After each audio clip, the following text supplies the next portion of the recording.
দোয়া ছাড়া লিখিত ভাগ্য কোনো জিনিস পরিবর্তন করতে পারবে না।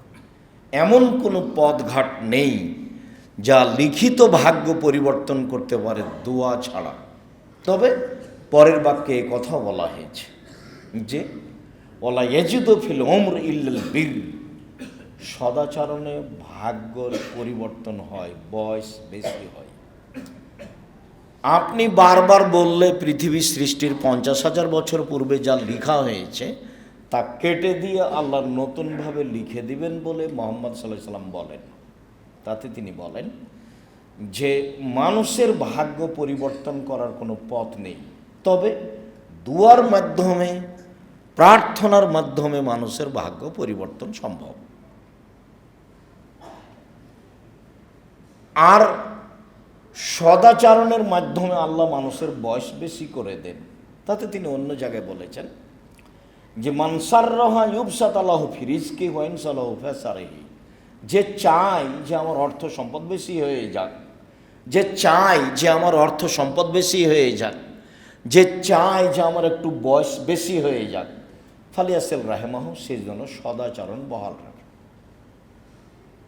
সদাচরণ বহাল রাখা খুব কঠিন, এই যুগে আরও বেশি কঠিন।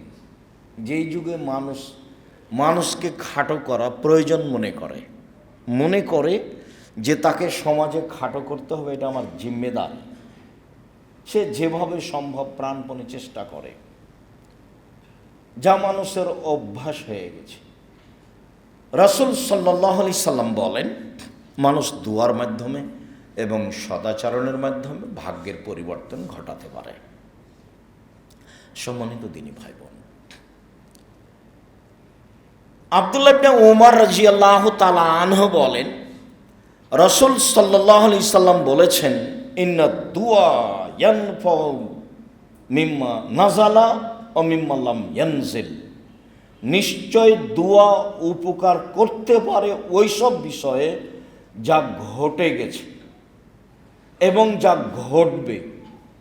যে কোনো সমস্যা ঘটে গেছে, ওর জন্য দোয়া করলে এর সমাধান আসবে, এবং যা কিছু ঘটবে বলে ভাবছেন এর জন্য দোয়া করলে উপকারে আসবে বলে মুহাম্মদ সাল্লাল্লাহু আলাইহি ওয়াসাল্লাম বলেন।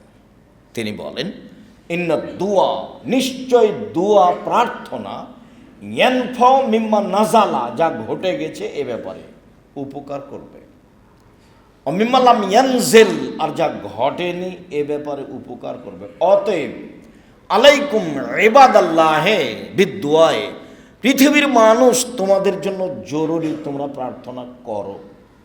পৃথিবীর মানুষ তোমাদের উপরে জরুরি, পুরুষ নারী তোমরা আল্লাহকে ডাকো, আল্লাহর কাছে প্রার্থনা করো। এ কথা রাসূল সাল্লাল্লাহু আলাইহি সাল্লাম বলেন। জাবের রাদিয়াল্লাহু তাআলা আনহু বলেন, রাসূল সাল্লাল্লাহু আলাইহি সাল্লাম বলেছেন, মা মিন আহাদিন ইয়াদু মিন দুআইন, যে কোনো মানুষ, যে কোনো নারী, যে কোনো পুরুষ, যে কোনো নারী যে কোনো বিষয়ে দোয়া করে, ইল্লা তাহুল্লাহু মা শাআ, আল্লাহ তাকে দিয়ে দেন যাও চেয়েছে, আল্লাহ তাকে দিয়ে দেন যাও চেয়েছে, আকাফানহু মিসলাহু মিনাস সুই, অন্যথায় ওই পরিমাণ বিপদ তার থেকে ঠেকানো হয়েছে। তাহলে আপনার প্রার্থনা বিফলে যাবে না। এক, আপনি যা চেয়েছেন তা দিয়ে দিয়েছেন, তা দিবেন ইনশাআল্লাহ, সময়ের ব্যবধানে হলেও। আর যদি বুঝেন যে পাইনি, তাহলে বুঝবেন কোনো সমস্যা ছিল, আমার প্রার্থনার কারণে সেটাকে ঠেকিয়ে দেওয়া হয়েছে। এ কথা মুহাম্মদ সাল্লাল্লাহু আলাইহি সাল্লাম বলেন। আবু হুরায়রা রাদিয়াল্লাহু তাআলা আনহু বলেন, রাসূল সাল্লাল্লাহু আলাইহি সাল্লাম বলেছেন, মান ফুতিহা লাহু মিনকুম বাবুদ দুআ, যার পক্ষ থেকে দুয়ার দরজা খুলে দেওয়া হয়েছে, যারা আল্লাহর কাছে প্রার্থনা করে, যারা দোয়া করে, ফতেহাত লাহু আবওয়াবুর রাহমাতে, তার জন্য রহমতের দরজা সমূহ খুলে দেওয়া হয়। তার কি কি প্রয়োজন, তার ইহকালে ও পরকালে যা প্রয়োজন সব দরজা খুলে দেওয়া হয়। তাহলে প্রার্থনার মাধ্যমে আপনি যা জানেন সেটাও পাওয়া যাবে, যেটা জানেন না সেটাও পাওয়া যাবে। তার মানে রহমতের দরজা সমূহ খুলে দেওয়া হয়েছে। আপনি একটা বিষয়ে চাচ্ছেন আর এটা প্রার্থনা, তখন আল্লাহ একাধিক বিষয় আপনার জন্য খুলে দিয়েছে। সম্মানিত দিনী ভাই বোন, আবু হুরায়রা রাদিয়াল্লাহু তাআলা আনহু বলেন, রাসূল সাল্লাল্লাহু আলাইহি সাল্লাম বলেছেন, লাইসা শাইউন আকরামা ইনদাল্লাহি মিনাদ দুআ। ইবাদতের জগতে প্রার্থনা, এই ইবাদত আল্লাহর কাছে যত প্রিয়, পৃথিবীর কোনো ইবাদত আল্লাহর কাছে তত প্রিয় নয়। চাওয়া কাজটা, প্রার্থনা কাজটা আল্লাহর কাছে যত প্রিয়, কয়েক লক্ষ টাকা খরচ করে হজ করা কাজটা আল্লাহর কাছে তত প্রিয় নয়। চাইলে তিনি যত খুশি হন, হজে তিনি তত খুশি হন না। ফরজ ইবাদত সিয়াম, ইবাদতের জগতে সবচেয়ে দামি ইবাদত সিয়াম। ইবাদতের জগতে এর চেয়ে দামি ইবাদত পৃথিবীতে নেই। যেমন সবচেয়ে শক্তিশালী ইবাদত হলো দান, ঠিক সবচেয়ে দামি ইবাদত হলো সিয়াম। আজকে সবাই সিয়াম আছেন বলে আমার অনুমান, না হলে অনেকেই আছেন, যদিও সবার থাকাই ভালো। বলে আমরা রমজান মাসের এক সময়ে নফল সিয়ামের কথা বলেছি। আজকে নফল সিয়ামের গতকাল ছিল বিরোধিতা করার জন্য, আর আজকে হচ্ছে শুকরিয়া আদায়ের জন্য। যখন রাসূল সাল্লাল্লাহু আলাইহি সাল্লাম মুহররমের 10 তারিখের সিয়ামের ঘোষণা দিলেন যে আল্লাহ ফেরাউনকে ডুবিয়ে দিয়েছেন আজকের বারে, আর মুসা আলাইহিস সালামকে বাঁচিয়ে দিয়েছেন, তো মুসা আলাইহিস সালাম শুকরিয়ার জন্য সিয়াম থেকেছিলেন। তো আমাদের নবী মুহাম্মদ সাল্লাল্লাহু আলাইহি সাল্লাম বললেন, আমরাই তো বেশি হক রাখি মুসার সুন্নাত পালনের, অতএব আমি সিয়াম থাকলাম, সাহাবীগণ তোমরাও সিয়াম থাকো। তখন সাহাবীগণ বললেন যে আপনি বলছেন ইহুদি খ্রিস্টানের বিরোধিতা করতে হবে, আর আপনি সিয়াম পালন করতে বলছেন, কেমন হলো তাহলে? এটা তো অনুকূলে হয়ে গেল।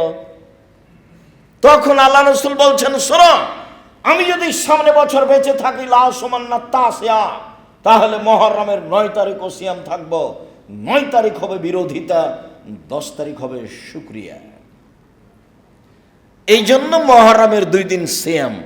আজকে সিয়াম আছেন বলে আমার ভালো ধারণা, একাধিক দিন আপনার সামনে আলোচনা পেশ করার ভিত্তিতে। আপনি সিয়াম নেই এর অর্থ আপনার উপরে আমার ভালো ধারণা কমেনি, পরবর্তীতে থাকবেন বলে আশাবাদী। বৃহস্পতিবার সোমবার অভ্যাসী হবেন, হতে হবে। কেন হবেন না? কি আপনার ঝামেলা আছে? ইবাদতের জগতে সবচেয়ে দামি ইবাদত, কেন আপনি অভ্যাসী হন না বৃহস্পতিবার সোমবার? সাহারি হয়নি 10টার সময় আল্লাহ রাসূল বলছেন, আয়েশা জি খানা পানি আছে বাড়িতে? জি না, ঠিক আছে সিয়াম থাকলাম। তার বাড়িতে কোনো সময় কিছুই থাকতো না। আল্লাহ রাসূল আজকে হাদিয়া দিয়ে গেছে সকাল 9টা-10টার দিকে। কি হাদিয়া দেখি? এই যে, আর আমি সিয়াম ছিলাম। আচ্ছা ঠিক আছে, নফল সিয়াম ছেড়ে দিলাম, নিয়ে আসো হাদিয়া খাও। সম্মানিত দিনী ভাই বোন, বলছিলাম ইবাদতের জগতে সবচেয়ে দামি ইবাদত সিয়াম। এরপরেও আল্লাহ এতে যত সন্তুষ্ট হন, আপনি কিছু চাইলে তার চেয়ে বেশি সন্তুষ্ট হন। উনি চাইলে বুঝেন যে আমি দিতে পারি। তার একটা ব্যক্তিত্ব আছে, গর্ব তার, অহংকার তার, রাজ্জাক তার নাম, জাব্বার তার নাম, শতাধিক তার নাম আছে। আপনি যখন চাইলেন তখন উনি বুঝলেন, হ্যাঁ আমি তো দিতে পারি। ও তো অন্য কোনো পীরের কাছে যায়নি, কোনো কবরের কাছে যায়নি। এটা তার জন্য গর্বের বিষয়, এই জন্য তিনি খুশি হন। তখন রাসূল সাল্লাল্লাহু আলাইহি ওয়াসাল্লাম বলছেন, লাইসা শাইউন আকরামা ইনদাল্লাহি মিনাদ দুআয়ে, আল্লাহর কাছে চাওয়া কাজটি যত প্রিয়, ইবাদতের জগতে আর কোনো ইবাদত আল্লাহর কাছে তত প্রিয় নয়। আবার একটা কথা সময় আসবে ইনশাআল্লাহ। আবু হুরায়রা রাদিয়াল্লাহু তাআলা আনহু বলেন, রাসূল সাল্লাল্লাহু আলাইহি সাল্লাম বলেছেন, মাল্লাম ইয়াসআলিল্লাহ ইয়াগদাব আলাইহি, যে চায় না, যে প্রার্থনা করে না, তার উপরে আল্লাহ সন্তুষ্ট হন। মুখখান কেন চুপটি লাগিয়ে থাকবেন কেন? অত দোকানে বসে আড্ডা পিটেন কেন? এই স্বভাব কেন? দিন রাত আপনাকে বলছে এটা খারাপ স্বভাব, এটা নোংরা স্বভাব। আর একজনের বদনাম করে সেটা শোনা লাগে। একটু মুখ খুলেন না কেন? একটু কিছু বলেন না কেন?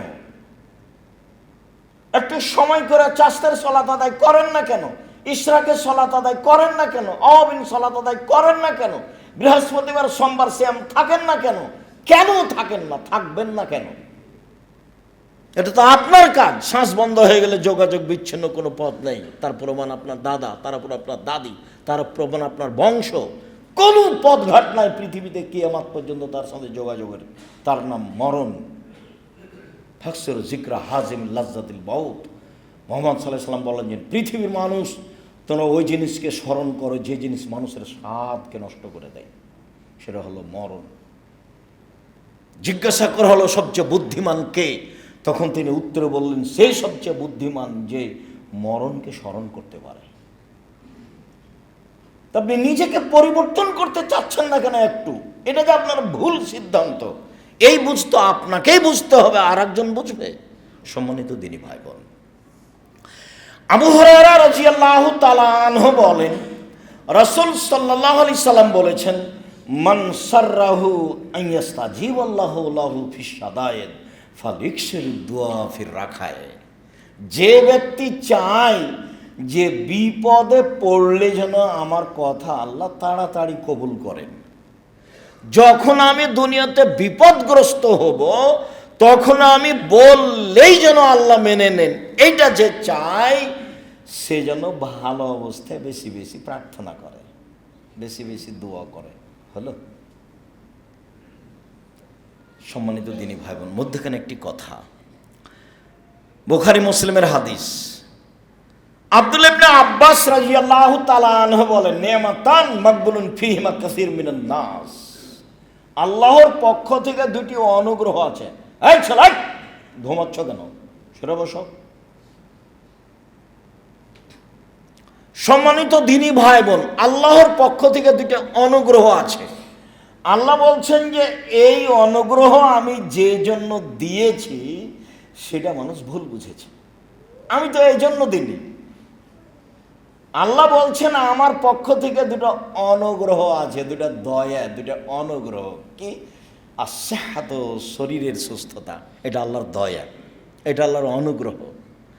তো আমি তাকে শরীরের সুস্থতা দিয়েছি আমাকে চিনার জন্য, আমাকে জানার জন্য, আমাকে কিছু বলবে এই জন্য, কোরআন তেলাওয়াত করবে, একটু তাসবিহ তাহলিল করবে, এরকম কিছু করবে বলবে এই জন্য।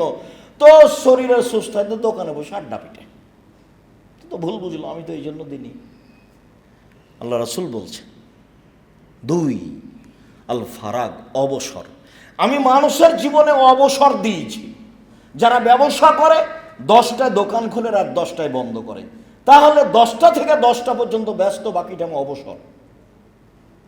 আমরা তো মনে করি চাকরি রিটায়ার্ড হলে অবসর। না, মানুষের জীবনে একটা ব্যস্ততা আছে আর অবসর আছে।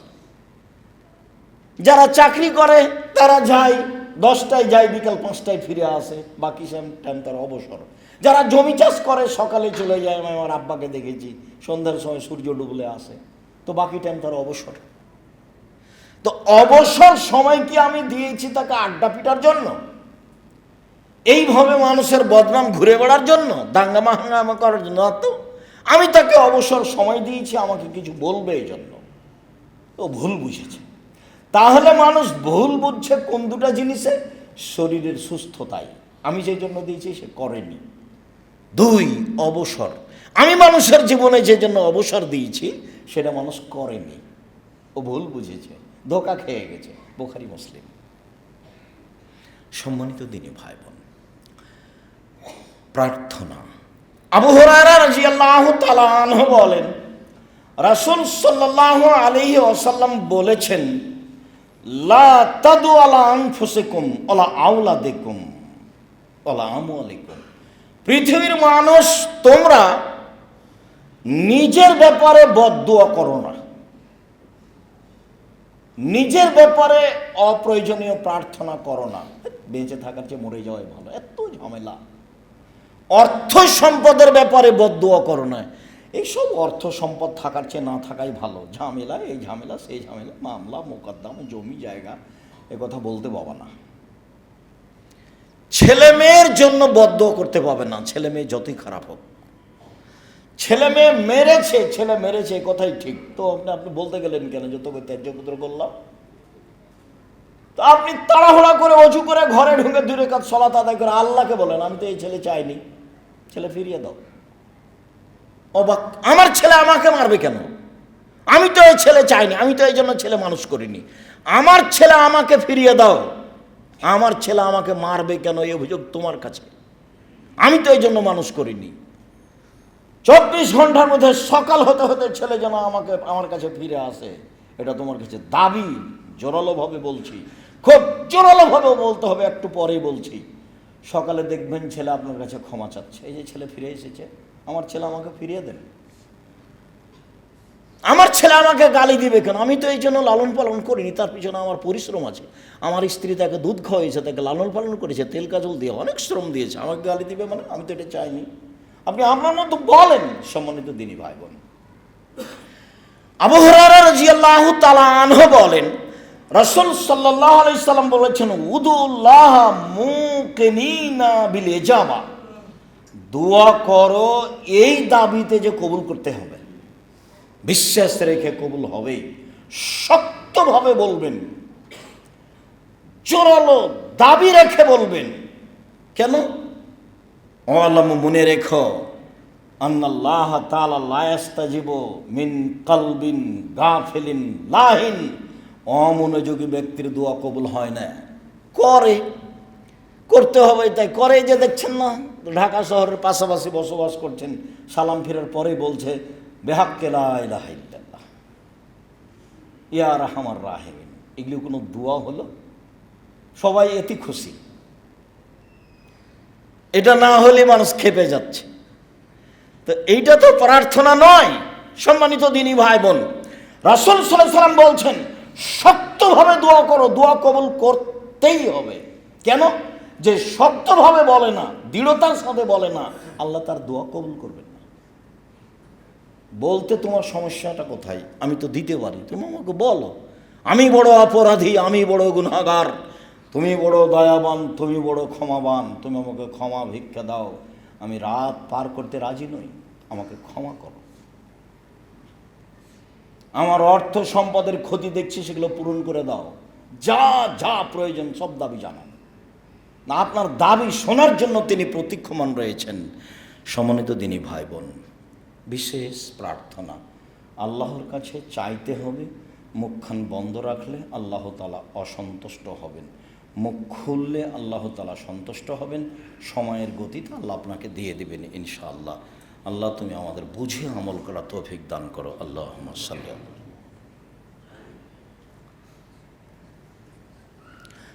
ওয়াসসালাতু ওয়াসসালামু আলা মান লা নাবিয়্যা বা'দা। আবু হুরায়রা রাদিয়াল্লাহু তাআলা আনহু বলেন, রাসূল সাল্লাল্লাহু আলাইহি সাল্লাম বলেছেন, ইস্তাজাবুদ দুআ। মানুষের দোয়া কবুল করা হয়, তবে লা ইস্তাজাবুদ দুআ আই ইস্তাবাজুদ দুআ ইল্লা বিইসমিন আও কাতিয়াত রাহিমিন। দোয়া কবুল হয় না যে দোয়া করা হয় সম্পর্ক ছিন্ন করার জন্য। স্ত্রীকে বলছে যে তোর বাপের বাড়ি যেন আল্লাহ আর কোনোদিন না নিয়ে যায়, টাকা নিতে গেছিল দেয়নি। বা বলছে ভাইয়ের সাথে গন্ডগোল রেখে তোর সাথে যেন আল্লাহ আর কোনোদিন কথা বলার ব্যবস্থা না করে, তোর সাথে আর কোনোদিন কথাই বলবো না। সম্পর্ক ছিন্ন করার জন্য যে দোয়া করা হয় সেটা কবুল হবে না। পাপের জন্য যে দোয়া করা হয় সেটা কবুল হবে না। আল্লাহ, আমি অশ্লীল কাজে লিপ্ত হচ্ছি, কেউ যেন না দেখে। তো পাপের জন্য দোয়া করলে দোয়া কবুল হয় না। 3, অলিস্তেজাল, তাড়াহুড়া করে দোয়া করলে, দোয়াতে তাড়াহুড়া করলে কবুল হয় না।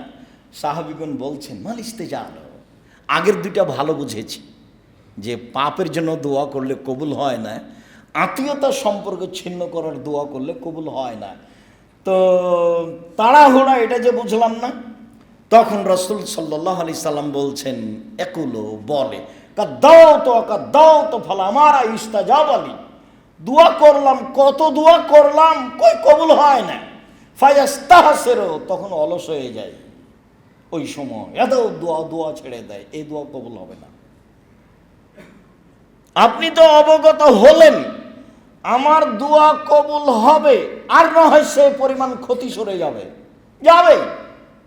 আর না হয় সেটা আমি তার বিনিময়ে জান্নাত আছে 3টে, হয় আমি পেয়ে যাব, না হয় অন্যায় ঠেকানো হবে, আর না হয় জান্নাত হবে, আমার তো মিস যাবে না। আপনি অলস হলেন কেন?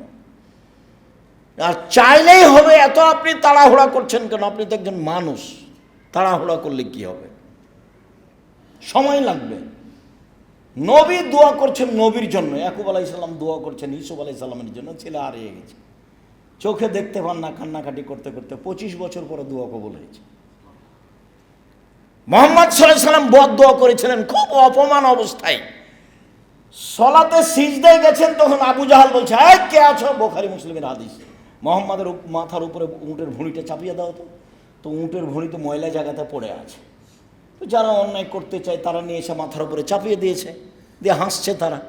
তখন কে বললো, ফাতেমা দেখো তোমার আব্বা তো উঠতে পারছে না। তো ফাতেমা দৌড়িয়ে এসে সরালেন উঠে। তখন আল্লাহ রাসূল অপমান অবস্থায় বলছেন, আল্লাহ এই উতবা সাহেব আবু জাহালেদের ধ্বংস করো। এই দোয়া কবুল হয়েছে 12 বছর পরে। অপমানের দোয়া তিনি অপমান অবস্থায় বলেছেন। যেদিন দোয়া কবুল হবে বুঝতে পারছেন, সেদিন দাগ দিয়ে দিয়েছিলেন বদরের মাঠে, শোনো উতবা এখানে পড়বে, যে আমি আঙ্গুল দিয়ে দাগ দিয়ে দিলাম, এখানে সাহেবা, এখানে ওয়ালিদ ইবনে মুগিরা, এখানে আবু জাহাল। সাহাবী বলছেন, যুদ্ধের পরে দেখছি দাগের উপরে পড়ে আছে সব, যার যার নামে এখানে আছে। দোয়া কবুল হবেই, নিরাশার কিছু নেই। সম্মানিত দিনী ভাই বোন, তাড়াহুড়া নেই। 3 শ্রেণীর মানুষের দোয়া কবুল হবে না। 1, পাপের জন্য দোয়া করলে দোয়া কবুল হবে না। 2, আত্মীয়তা ছিন্ন করার জন্য দোয়া করলে দোয়া কবুল হবে না। 3, তাড়াহুড়া করলে দোয়া কবুল হবে না। আবু হুরায়রা রাদিয়াল্লাহু তাআলা আনহু বলেন, অন্য এক বর্ণনায় এসেছে আবু দারদা রাদিয়াল্লাহু তাআলা আনহু বলেন, রাসূল সাল্লাল্লাহু আলাইহি সাল্লাম বলেছেন, দাওয়াতুল মুসলিম লি আখি বিজাহরিল গায়বি মুস্তাজাবাতুন। কোন ভাই যখন কোনো ভাইয়ের জন্য দূর থেকে, অন্তরাল থেকে, আড় থেকে দোয়া করে, তখন এই দোয়া কবুল হবেই। আপনি যখন আপনার কোনো ভাইয়ের জন্য দোয়া করবেন যে আপনার পাশে নেই, আপনি কারোর জন্য দোয়া করছেন, এ দোয়া কবুল হবেই। এই দোয়া কবুলের আরো বিশেষত্ব রয়েছে, সেটা হলো এই আল্লাহ রাসূল বলছেন, ইনদা রাসিহি মালাকুন মুআক্কাল। যখন কোনো ব্যক্তি তার ভাইয়ের জন্য কল্যাণের দোয়া করে, তখন তার মাথার পাশে একজন ফেরেশতা থাকেন। যখনই তার ভাইয়ের জন্য কোনো কল্যাণের দোয়া করে, আল্লাহ তুমি তার অর্থ সম্পদে বরকত দান করো, আল্লাহ তুমি তার রুজি রোজগারে বরকত দান করো, আল্লাহ তুমি তাকে পরহেজগারিতা দান করো, আল্লাহ অমুক ব্যক্তিকে তুমি হেদায়েত দান করো, এরকম যখন মানুষ দোয়া করে, তখন এই দোয়া কবুল হবেই।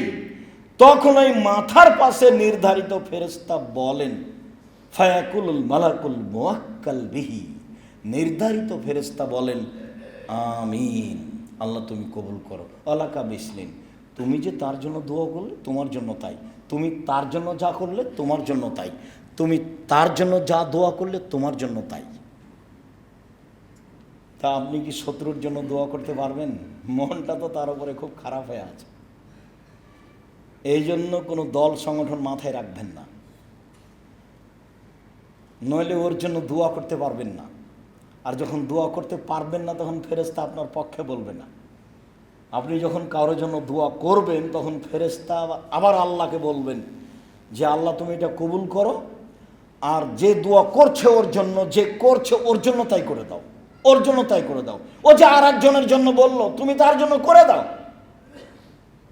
তো ও লস খাবে, ও আর একজনের জন্য বলছে, তো তুমি ওটা তার জন্য করে দাও। তাহলে ফেরেশতা দুইজনের জন্য বলেন, আপনার জন্য আর তার জন্য। হাদিস বুখারী মুসলিম। আবু হুরায়রা রাদিয়াল্লাহু তাআলা আনহু বলেন, রাসূল সাল্লাল্লাহু আলাইহি সাল্লাম বলেছেন, সালাসাত দাওয়াতিন মুস্তাজাবাতুন লা শাক্কা ফিহিন্না। 3 শ্রেণীর মানুষের দোয়া কবুল হবে, মিস যায় না। 1, দাওয়াতুল মুসাফির, মুসাফিরের দোয়া। যখন সফরে থাকবেন তখন নিজের জন্য, আল পরিবারের জন্য, জাতির জন্য দোয়া করবেন, দোয়া কবুল হবে, তাতে সন্দেহ নেই। 2, দাওয়াতুল ওয়ালিদ, পিতামাতার দোয়া। ভুলেও কখনো বদদোয়া করবেন না ছেলে মেয়ের জন্য।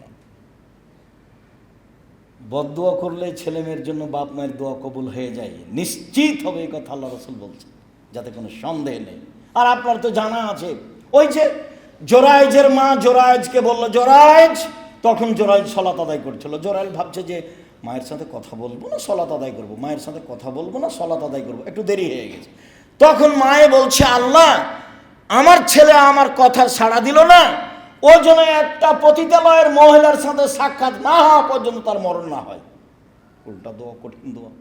দোয়া তো কবুল হয়ে গেছে। একজন মহিলা এসে বলছে যে আমি তোমার সাথে অশ্লীল অন্যায় কাজ করতে চাই। না না, তা তো হবে না। তখনও একটা রাখালের সাথে অন্যায় করে একটা সন্তান জন্ম নিল, দিয়ে বলল মহিলা যে এই ছেলেটা হলো জোরায়েজের। জনগণ এসে জোরায়েজের ঘর বাড়ি ভেঙে দিল, একে একবারে রাস্তায় টেনে নামিয়ে হেঁচড়ে গালিগুলো যে ভর্তি করলো। জোরায়েজ উজু করলেন, 2 রাকাত সালাত আদায় করলেন।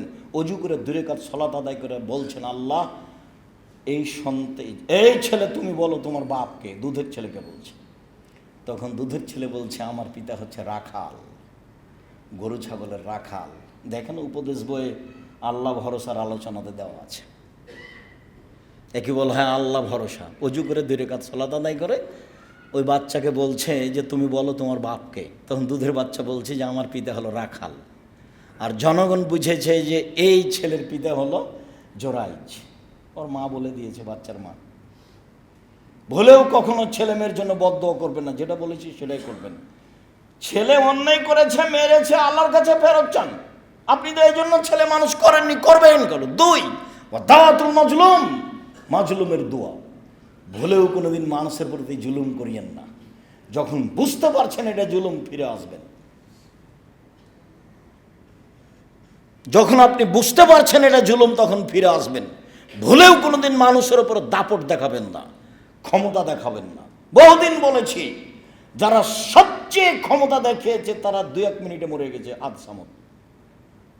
আর যারা তার পরবর্তীতে ক্ষমতা দেখিয়েছে, ফেরাউন, তারা 5-7 মিনিটে মারা গেছে, ফেরাউন ডুবে গেছে। আর আপনাদের নেত্রীর বয়স ছিল 45 মিনিট, মনে কিছু নেবেন না। ক্ষমতা দেখিয়ে, দাপট দেখিয়ে 1 মিনিট বেঁচে থাকার চেষ্টা করবেন না, ভুল হিসাব। দাপট মিশে যায় তা আপনার চোখের সামনে, আপনি নিজে দেখেছেন। খুলনার অঘোষিত সম্রাট এরশাদ শিকদার মেয়ের মাথায় হাত দিতে পারেনি, সুযোগ পায়নি, ক্ষমতা টিকে না। দাম্ভিক প্রেসিডেন্ট, রাতে রাতে দেশ দখল করে নিয়েছেন প্রেসিডেন্ট সাদ্দাম, বাঁচার কোনো পথঘাট করতে পারেনি। জীবনে ক্ষমতা দেখিয়ে বাঁচবেন না, নরম হয়ে বাঁচেন। মাটির মানুষে বেঁচে থাকেন, 1 ঘন্টা বেঁচে থাকবো, মাটির মানুষে বেঁচে থাকবো। প্রতিশোধ নিতে হবে না, আমি অনুরোধ জানাচ্ছি আপনাকে, কারো পিছনে পড়তে হবে না। প্রতিশোধ না নিয়ে, পিছনে না পড়ে বেঁচে থাকা যায়, সম্ভব। সম্মানিত দিনী ভাই বোন, ক্ষমতা দেখাবেন না, আমার অনুরোধ। দলীয় দাপট দেখাবেন না। দলীয় দাপট টিকে না, তার আপনি তার প্রমাণ, আপনার চোখের সামনে তা প্রমাণ। রাসূল সাল্লাল্লাহু আলাইহি ওয়াসাল্লাম বলছেন যে দাওয়াতুল মাজলুমে মুস্তাজাবাতুন ওয়ালাউ কানা কাফেরান। মাজলুমের দোয়া কবুল হবে, হিন্দু হলেও, কাফের হলো, নেবে। ও দুনিয়াতেও বলেছে আল্লাহকে যে আমার প্রতি জুলুম করেছে, তখন আল্লাহ শুনবে, আপনাকে বিপদে ফেলে দিবে। একবার বলছেন দাওয়াতুল মাজলুমে মুস্তাজাবাতুন ওয়ালাউ কানা ফাজিরান। বদ যদি হয়, শয়তান যদি হয়, এরপরে যদি ও মাজলুম হয়, তার প্রতি আপনি জুলুম করেন, ও যদি আল্লাহকে বলে, তাহলে কথা কবুল হয়ে যাবে। 3 শ্রেণীর মানুষের দোয়া কবুল হয়: 1 মুসাফির, 2 বাপ মা, 3 মাজলুম।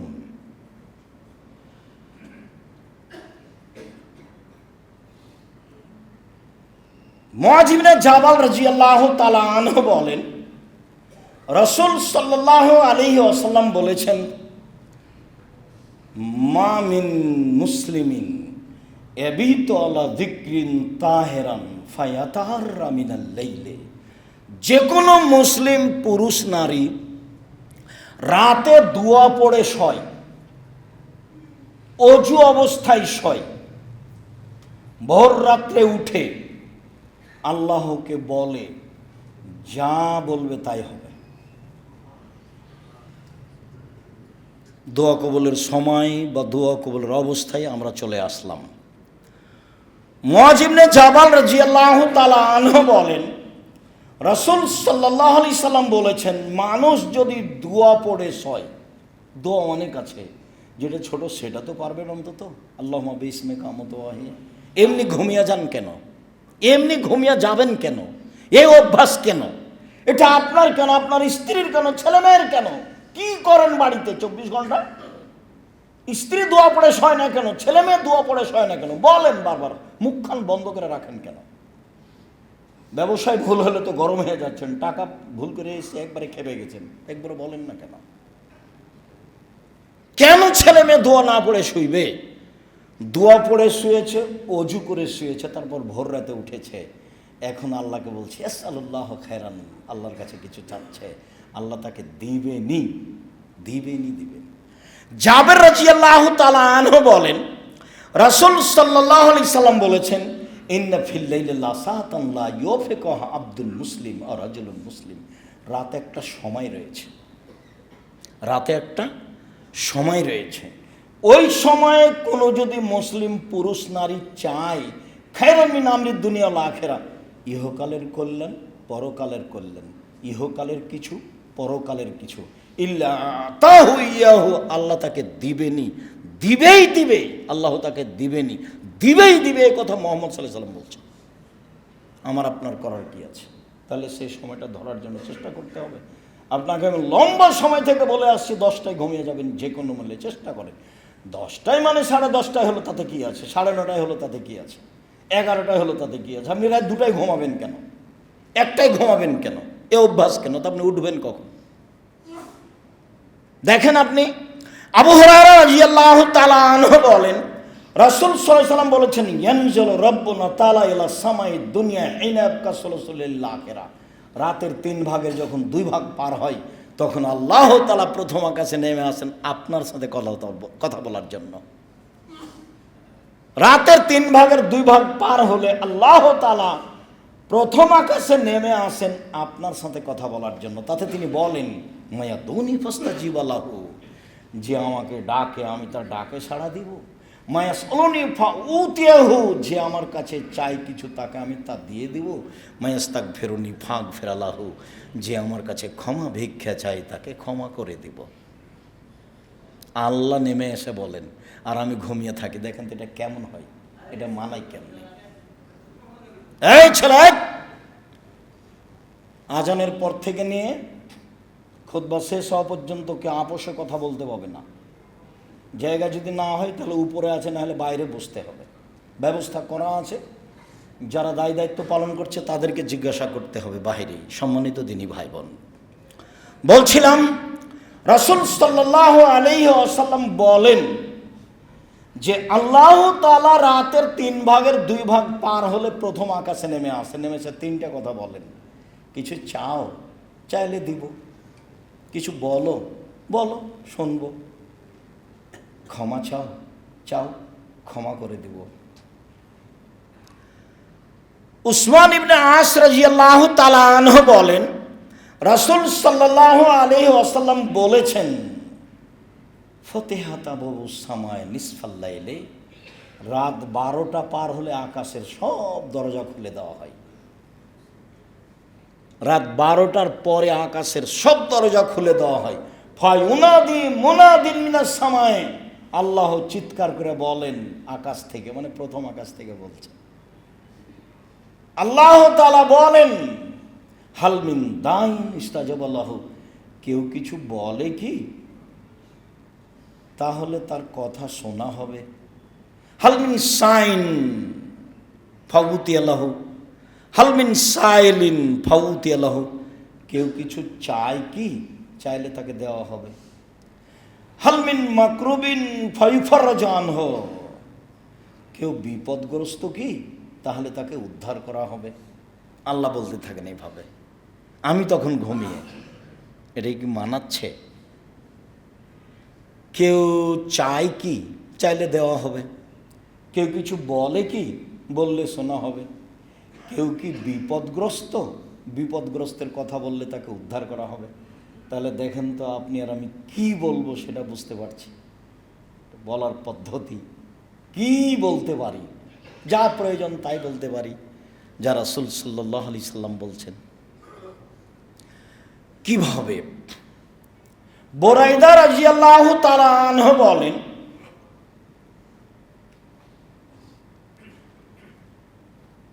সামিয়া রাসূলুল্লাহ সাল্লাল্লাহু আলাইহি ওয়াসাল্লাম রাজুলান ইয়াকুলু, আল্লাহর রাসূল একজন লোককে বলতে শুনলেন। লোকটা বলছে, আল্লাহুম্মা ইন্নী আসআলুকা বিআন্নাকা আনতাল্লাহ, হে আল্লাহ, আমি তোমার কাছে চাচ্ছি এই জন্য যে তুমি আল্লাহ, তুমি আল্লাহ, এই জন্যই তো চাচ্ছি। লা ইলাহা ইল্লা আনতা, তুমি ছাড়া তো কোনো মাবুদ নেই। আল আহাদ আস-সামাদ, তুমি একক, নিরপেক্ষ, মুখাপেক্ষীহীন।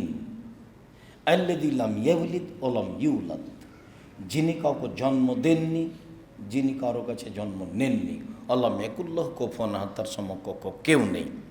এই পর্যন্ত যখন লোকটি বলল, তখন আল্লাহ রাসূল বলছেন, দা আল্লাহ বিসমিহিল আজম, লোকটি ইসমে আজম দিয়ে প্রার্থনা করেছে। লোকটি ইসমে আজম দিয়ে প্রার্থনা করেছে। এই যা সুইলা বিহি আতা, এ দিয়ে চাইলে আল্লাহ দিয়ে দেন, এই দিয়ে চাওয়া হলে আল্লাহ দিয়ে দেন।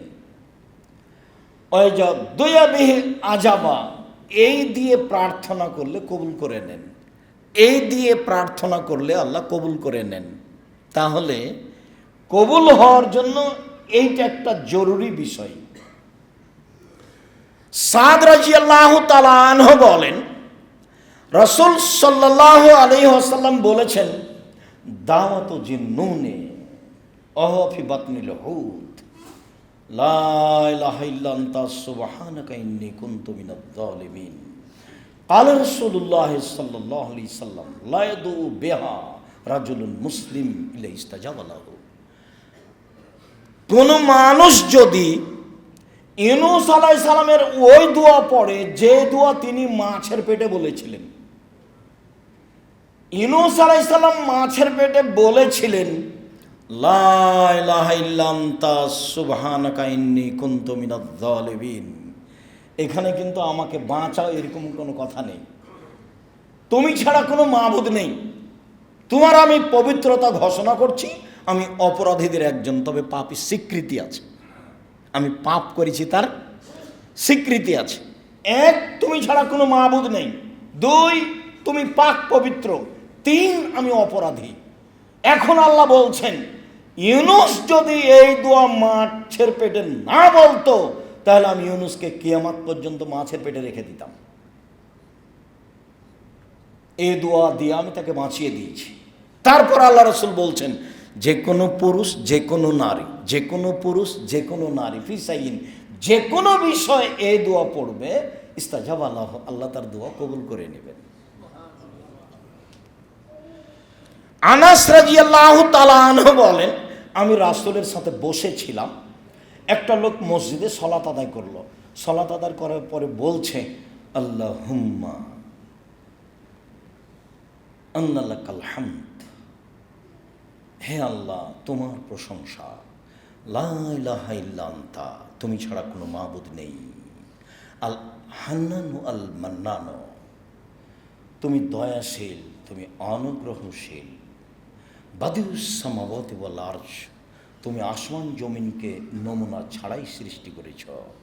ইয়া হাইয়্যু ইয়া কাইয়্যুম আসআলুকা, হে চিরস্থায়ী, হে চিরঞ্জীবী, আমি তোমার কাছে চাচ্ছি। রাসূল সাল্লাল্লাহু আলাইহি ওয়াসাল্লাম বললেন, যে দা বে ইসমিল আজম, এই ইসমে আজম দিয়ে দোয়া করেছে, এখন যা বলবে সেটা আল্লাহ মেনে নেবেন, এখন যা বলবেন সেটা আল্লাহ মেনে নেবেন। তাহলে এগুলো সব ইসমে আজম, এইগুলো আগে পড়তে হবে, তারপরে দুরুদ। সম্মানিত দিনী ভাই বোন, সালমান ফারসি রাদিয়াল্লাহু তাআলা আনহু বলেন, রাসূল সাল্লাল্লাহু আলাইহি ওয়াসাল্লাম বলেছেন, ইন্নাল্লাহা হাইয়ুন কারীম, আল্লাহ হচ্ছেন লজ্জাশীল, সম্মানী। একে তো খুব সম্মানী আর লজ্জাশীল। সম্মানী মানুষ সব কাজ করতে পারে না, আবার খুব লজ্জা পায়। ইস্তাহি মিন আবদিহি, বান্দার ব্যাপারে লজ্জা পায়। এই যা রাফা ইলাইহি ইয়াদাইহি আয়রুদু মাসিফরান, যখন হাতখান উঠিয়ে তার দরবারে বলে তখন আল্লাহ ফিরিয়ে দিতে লজ্জা পায়। হাত উঠিয়ে যখন তার দরবারে বলে কিছু, তখন লজ্জা পায়। উনি নিজেই লজ্জাশীল, নিজেই সম্মানী। আবার বান্দা যখন হাত উঠিয়ে কিছু বলে তখন খালি হাত ফিরিয়ে দিতে লজ্জা পায়। ইবনে আব্বাস রাদিয়াল্লাহু তাআলা আনহু বলেন, রাসূল সাল্লাল্লাহু আলাইহি সাল্লাম বলেছেন, আল মাসআলাতু আন তারফা ইয়াদাইকা হাজওয়া মানকাবাইকা, চাওয়া হচ্ছে তুমি তোমার হাতকে বুক সামনাসামনি উঠাবা। চাওয়া হচ্ছে তুমি তোমার হাতকে বুক সামনাসামনি উঠাবা। অলিবতিহাল, এখনই দিতে হবে, খুব বিনয়ের সাথে বলছি, এক্ষুনি দিতে হবে। অলিবতিহাল আন তামুদ্দা ইয়াদাইকা জামিয়ান, তাহলে তুমি তোমার হাতটা আগে বাড়িয়ে দিবা, সোজাসুজি সামনে, আর না হলে উপরে একবারে পুরো সোজা, আর না হলে উপর দিকে। সাধারণত হাত উপর দিকেই তোলা হয়, তাহলে উপর দিকে হতে পারে, মাথার উপরে যেতে পারে, সমস্যা নেই, যদিও কোনো হাদিসে এই পর্যন্ত এসেছে। হাত উঠিয়ে আর এই মুহূর্তেই দিতে হবে, এইটা করলে, যেমন বুখারী মুসলিমের আর একটা হাদিসে এসেছে, কানা নবী সাল্লাল্লাহু আলাইহি সাল্লাম ইয়ারফা ইয়াদাইহি হাত্তা ইউরা বায়াজা ইবতাইহি, আল্লাহ রাসূল দোয়াতে হাত উঠাতেন, তখন বুখারী মুসলিম, হাত এভাবে উঠাতেন যে বগলের শুভ্রতা দেখা যেত। তাহলে এভাবে থাকলে তো বগলের শুভ্রতা দেখা যাবে না। বগলের শুভ্রতা দেখা যায় কেন? চাদর পরে সালাত আদায় করতেন, এই জন্য সবসময় গায়ে চাদর থাকতো। তো এবার হাতে এইভাবে উঠালে তো বগলের শুভ্রতা দেখা যাবে, এইভাবে করলেও তো দেখা যাবে না, এইভাবে উঠালে বগলের শুভ্রতা দেখা যাবে। বুখারী মুসলিমের হাদিসে এটাই বুঝাই। সম্মানিত দিনী ভাই বোন, আবু হুরায়রা রাদিয়াল্লাহু তাআলা আনহু বলেন, মুআবিয়া রাদিয়াল্লাহু তাআলা আনহু বলেন, অনেক বর্ণনায় এসেছে, উমামা বাহিলি রাদিয়াল্লাহু তাআলা আনহু বলেন, রাসূল সাল্লাল্লাহু আলাইহি সাল্লাম বলেছেন, লাইসা শাইউন আহাব্বা ইলাল্লাহি মিন কাতরাতাইনি ওয়া সারাইনি, দুইটি বিন্দু ফোঁটা আল্লাহর কাছে যত প্রিয়, পৃথিবীর কোনো কিছু আল্লাহর কাছে তত প্রিয় নয়। এক ফোঁটা চোখের পানি। আলোচনার প্রারম্ভে বলেছি যে চাওয়া কাজটা আল্লাহর কাছে যত প্রিয়, কোনো ইবাদত আল্লাহর কাছে তত প্রিয় নয়। এবার বলছি যে এক ফোঁটা চোখের পানি আল্লাহর কাছে যত প্রিয়, কোনো ইবাদত আল্লাহর কাছে তত প্রিয় নয়। সম্মানিত দিনী ভাই বোন, এবার আমরা কাছাকাছি চলে আসি। এক, চাওয়া কাজটা সবচেয়ে প্রিয়। দুই, হাত উঠালে লজ্জা পাই ফিরিয়ে দিতে। তিন, চোখের পানি তার কাছে সবচেয়ে প্রিয়। চার, ইসমে আজম যেভাবেই হোক, কিছুই যদি মুখস্থ না থাকে তাহলে লা ইলাহা ইল্লা আনতা সুবহানাকা ইন্নী কুনতু মিনাজ জালিমিন। তারপরে দুরূদ ইব্রাহিম। কেন? উমর রাদিয়াল্লাহু তাআলা আনহু বলেন, তোমার দোয়া আকাশের উপরে যাবে না দুরূদ ছাড়া, কিছুই যাবে না। তাহলে প্রথমে বলি ইসমে আজম। ইসমে আজম সিরিয়াল দোয়ার বইয়ে দেওয়া আছে, না হলে বক্তব্যের থেকে নিতে পারি। যদি না পারি তাহলে লা ইলাহা ইল্লা আনতা সুবহানাকা ইন্নী কুনতু মিনাজ জালিমিন। এরপরে দুরূদে ইব্রাহিম, তারপরে নিজের কথা শুরু করবেন নিজে থেকে। আল্লাহ তুমি আমাকে বাঁচাও, আল্লাহ তুমি আমাকে ক্ষমা করো, আল্লাহ তুমি আমার মান সম্মান রক্ষা করো, কি চান নিজের জন্য। এরপরে বাপ মায়ের কাছে যাবেন, আল্লাহ তুমি আমার বাপ মাকে ক্ষমা করো, তারা সাধারণ মানুষ ছিল, তাদের ভুল ত্রুটি থাকতেই পারে, আমি তার সন্তান হিসেবে তোমার দরবারে প্রার্থনা করছি, তুমি আমার বাপ মাকে ক্ষমা করো। তারপরে ছেলে মেয়ের জন্য কি চান, তুমি আমাকে ছেলে মেয়ে দাও, ভালো ছেলে মেয়ে দাও, যারা জাতির জন্য উপকারী হবে, পরকালের জন্য কল্যাণকর হবে, সবার জন্য ভালো এরকম ছেলে মেয়ে দাও। তারপরে জনগণের জন্য, 5 জনের জন্য, জাতির জন্য। আগে নিজে থেকে শুরু করবেন, নিজে, তারপরে বাপ মা, তারপরে ছেলে মেয়ে, তারপরে আপনার অন্য মানুষের জন্য। দেশকে তুমি রক্ষা করো, যেটা আপনার জন্য অনুকূলে হয়। তবে এইভাবে আপনি সিরিয়ালে থাকবেন। নিজের জন্য তখন নিজে ব্যবসা বাণিজ্য যা কিছু প্রয়োজন, যা কিছু চান চেয়ে নিতে হবে। মুখখান বন্ধ করে রাখা পছন্দ নয়। আল্লাহ এতে অসন্তুষ্ট হন। চায় না যে আল্লাহ তারপরে অসন্তুষ্ট হন, চায় যে আল্লাহ তারপরে খুশি হন। চায় না যে আল্লাহ তারপরে অসন্তুষ্ট হন, চায় যে আল্লাহ তারপরে খুশি হন। চাওয়ার পদ্ধতি, চাওয়ার সময় রাত 12টার পরে, রাতের 3 ভাগের 2 ভাগ পার হওয়ার পরে, আর ফরজ সালাতের পরে, আর আপনার আজান এবং একামাতের মাঝে। এগুলো অন্যান্য বক্তব্য উল্লেখ হয়েছে। বিশেষভাবে কবুলের পদ্ধতিতে দেখা যাচ্ছে যে রাতে ঘুমাতে হবে দোয়া পড়ে, অজু করে যখন ঘুম ভাঙবে তখন উঠে 2 রাকাত সালাত আদায় করে বলতে হবে। চাওয়ার পদ্ধতিতে বললাম, 1 হাত তুলে, 2 কান্নাকাটি করে, 3 এই সময়গুলিতে সেখানে থাকবে ইসমে আজম, সেখানে থাকবে দরুদ, তাহলে দোয়া কবুল হবে ইনশাআল্লাহ। সম্মানিত দিনী ভাই বোন, আমরা কোরআন এবং হাদিস থেকে যে বিষয়গুলি বলছিলাম অবশ্যই যেন আপনার কাছে স্মরণীয় হয়। অবশ্যই কোরআন মাজিদে আমরা বুঝতে পেরেছি যে নীরবে হতে হবে এবং গোপনে হতে হবে, ভয় ভীতি নিয়ে হতে হবে, অন্তরে থাকবে আল্লাহর ভয় ভীতি, এবং নীরবে গোপনে হতে হবে, যা দোয়া কবুল হয়েছে। তবে অন্য এক হাদিসে বলা হয়েছে আল্লাহ রাসূল সিজদা করলে মনে হচ্ছে যেন ওই পাতিলে পানি ফুটছে। অনেক সময় কান্নাকাটিতে শব্দ উঁচু হতে পারে, তাতে সমস্যা নেই। তবে আপনার চোখের পানি আসে যেন, হাত তুলে থাকবেন, আর আল্লাহর সুনাম অর্থাৎ হামদ প্রশংসা, তারপর মুহাম্মদ সাল্লাল্লাহু আলাইহি ওয়াসাল্লামের দুরূদ, এগুলো নিয়ে আপনি দোয়া করবেন। আল্লাহ আপনাকে বিপদ থেকে উদ্ধার করবে ইনশাআল্লাহ। সম্মানিত দিনী ভাই বোন সকলকে, এবং যারা আমাদের এই বক্তব্য সময়ের গতিতে অবগত হবেন, অনলাইনে যারা অবগত হচ্ছেন, সকল দিনী ভাই বোনকে আজকের আলোচনা আল্লাহর কাছে বিশেষ প্রার্থনা, এই প্রার্থনা দেখে এইভাবে আল্লাহর কাছে প্রার্থনা করার জন্য আমি আন্তরিকভাবে অনুরোধ জানাচ্ছি। আর আমি তো সবসময় আপনাদের সাথে থাকি, মানে জামিয়া সালাফে আমার সাথে থাকে। প্রত্যেকটা মানুষের একটা জীবনের স্বাদ আছে, আমার জীবনে একটা স্বাদ, এ দেশের মাটিতে আমি উন্নত মানের প্রতিষ্ঠান গড়বই গড়ব ইনশাআল্লাহ। এতে আমি যেটা রেখেছি আপনার কাছে সেটা হলো আপনি একটু দুয়াই থাকবেন, আল্লাহ তুমি জামিয়া সালাফে কবুল করো। আপনি 10 টাকা দান করলেও জামিয়া সালাফে করবে, না করলেও করবে, কেন অন্য এক ভাই দিবে, এমনি হবে ইনশাআল্লাহ। ও তো আপনি তার প্রমাণ, আপনি দেখতে পাচ্ছেন তার প্রমাণ। কিন্তু আপনার ভিতরে সংকীর্ণতা থাক, এটা আমি চাইনি। আপনার সাথে, আপনার পরিবারের সাথে জামিয়া সালাফিকে সাথে দেবেন। আল্লাহ আমাদের যারা মারা গেছে তুমি তাদের কবরের শাস্তি মাফ করো, যারা কবরে আছে তুমি তাদের কবরকে